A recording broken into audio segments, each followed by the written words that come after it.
All right, for this question, I want to show you guys how to solve a second degree trigonometric equation using the unit circle.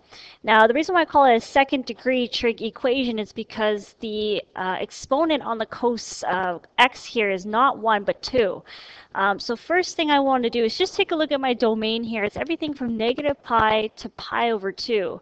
So what I usually do is I kind of split that up into two domains, one being negative and one being a positive.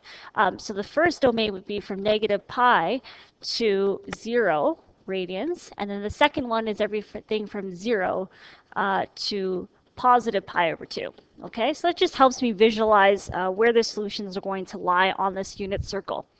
Next thing is you want to isolate cos x. So first thing I would do here is actually bring the 3 over. And then I divide both sides by 4, so cos squared x is equal to 3 over 4.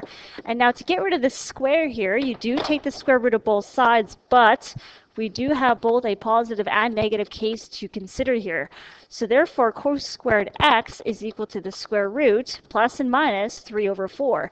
Now this simplifies into two solutions here. The first one being positive root 3 over root 4, which gives me 2. So that's my first number, and then the second one is negative root 3 over 2, negative root 3 over positive 2 again.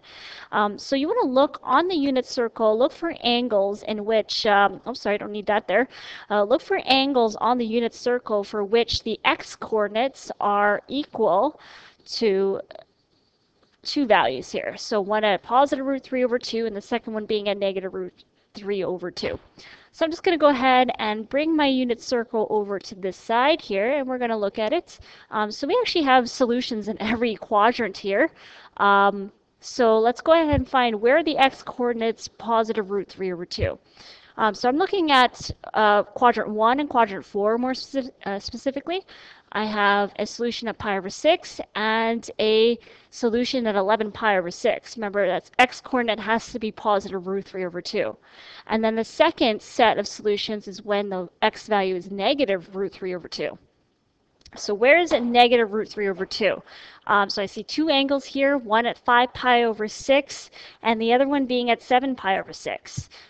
So let's go ahead and find the angles within our given domain.